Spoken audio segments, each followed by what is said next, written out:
da CPI, que acabou ficando conhecida como CPI da Lava Toga, que é um nome até um pouco inadequado, e depois adaptaram essa denominação, senhor presidente, para a CPI do Judiciário, que eu também entendo como um nome inadequado, porque toda generalização finda sendo injusta, né?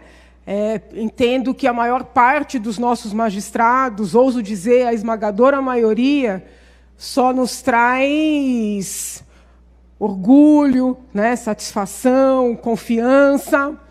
Entretanto, como ocorre em todos os outros poderes, nos vários ambientes, há situações que precisam ser apuradas. E o senador Alessandro Vieira fez um requerimento pleiteando a apuração de um número determinado de situações. Num primeiro momento, eu acreditei no que saía na imprensa, que o requerimento era vago, que o requerimento era genérico, e acabei também, de maneira pouco advertida, entendendo que era mesmo. Mas, conforme eu fui conhecendo, percebi que não era bem assim. Aí tomei a liberdade de ligar para o senador, solicitar a documentação, e constatei que o senador, que inclusive é um profissional da área do direito também, tinha formulado um pedido muito específico, claro, com fatos pontuais a serem apurados. Vejam, senhores deputados, com isso eu não estou fazendo juízo de valor, não estou antecipando mérito, não estou dizendo que aqueles fatos necessariamente sejam verdadeiros, que aqueles potenciais ilícitos tenham ocorrido.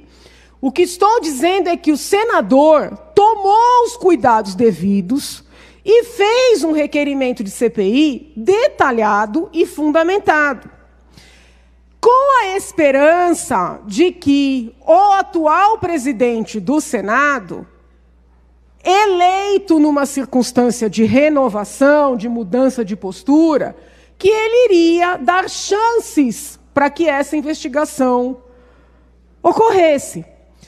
Entretanto, o presidente do Senado, sem maiores constrangimentos, não deu seguimento à CPI e lançou mão do argumento de que o senador Alessandro, apoiado por vários senadores de vários partidos, inclusive de maneira bastante enérgica pelo próprio Major Olímpio, o presidente do Senado disse que o senador estaria querendo se meter, se intrometer em questões do Poder Judiciário, a organização do Poder Judiciário, isso seria inconstitucional. Esse requerimento foi mandado para a CCJ, e na CCJ, o senador Rogério Carvalho lançou um relatório corroborando o entendimento do presidente da Casa, dizendo que não seria competência do Senado apurar aquela lista de pretensos ilícitos, porque a Constituição Federal veda ao Legislativo imiscuir-se nas decisões judiciais ou nas questões de organização do Judiciário. Em nenhum momento, os senadores que se manifestaram sobre o pleito fizeram qualquer alusão relativamente aos itens do requerimento. Eles abraçaram esse argumento genérico, esquecendo que é competência do Senado Federal conduzir o processo de impeachment, por exemplo, de um ministro do Supremo. Ora, excelências, se é competência do Senado conduzir o processo, chegando no limite a retirar o cargo de um ministro do Supremo Tribunal Federal, por óbvio, é também o Senado Federal competente para apurar eventuais ilícitos em sede de uma comissão parlamentar de inquérito. Porque se nós fizermos um paralelo entre o processo referente a ilícitos no Legislativo com o processo no Judiciário, teremos a CPI, uma comunicação para acrescentar 2 minutos, teremos a CPI equiparada ao inquérito e o processo de impeachment comparado à ação penal. E muito embora o inquérito seja conduzido pela autoridade policial, sempre tem um magistrado competente, vamos dizer assim, para fiscalizar o seu andamento. Então, respeitosamente, eu contesto juridicamente, não é uma contestação de ordem política, quero que deixar bem claro. Eu contesto juridicamente a decisão do senador Davi Alcolumbre ao não instalar a CPI, contesto juridicamente o relatório do senador Rogério Carvalho, ao dizer que o Senado não é competente. Causa-me estranheza, inclusive, senhor presidente, que o Senado esteja abrindo mão de poder. Causa estranheza. E quero, por questão de justiça, fazer menção ao parecer elaborado pelo grande professor Adilson Dallari, constitucionalista, administrativista, né, um mestre para todos nós, que chega no limite de dizer que a decisão e o parecer são nulos e que, tacitamente, a CPI já estaria, inclusive, instalada.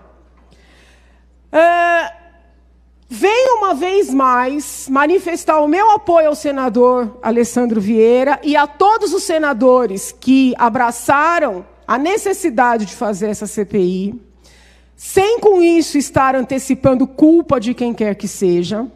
Entretanto, acredito fortemente que não há cidadãos que estejam acima da lei neste país, independentemente do poder de que façam parte. A imprensa hoje noticia que um ministro do Supremo teria sido alvo de uma delação premiada, de uma colaboração premiada, do empresário Marcelo Odebrecht, envolvido aí em todas as questões da Lava Jato. Ele mesmo reconheceu, inclusive apresentou documentação para corroborar. Nós temos hoje um ministro do Supremo Tribunal Federal indicado numa colaboração premiada. Existe, inclusive, uma alcunha para esse ministro, apontado como amigo do amigo, sendo que o amigo, todo mundo sabe que é o ex-presidente que está preso.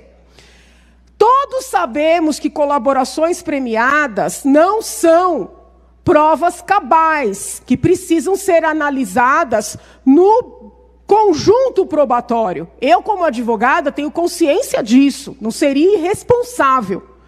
O que não pode, senhores deputados, é haver uma desconsideração desse fato. Se nós não podemos ter a CPI, se é necessário investigar para um eventual processo de impeachment, se a Procuradora-Geral da República não vai requerer instauração do inquérito, requisitar, né? Eu pergunto, nós vamos ignorar essa colaboração? Como explicar para a população que outras pessoas indicadas nas várias colaborações feitas nesse país são ao menos investigadas, ainda que ao final se demonstre que não procede? E alguém que ocupa o mais elevado cargo, ou pelo menos um dos 3 mais da nação, não esteja sujeito sequer a uma apuração. Então eu venho, né, expressar o meu apoio aos senhores senadores que entendem qual é o principal papel do Senado Federal. E como cidadã brasileira, solicitar que denúncias graves, como a que veio à tona nesta data, não sejam simplesmente ignoradas. Sob pena das pessoas pararem de confiar na lei, na ordem e nas instituições. Muito obrigada, senhor presidente. Obrigado, deputada Janaína Pascoal.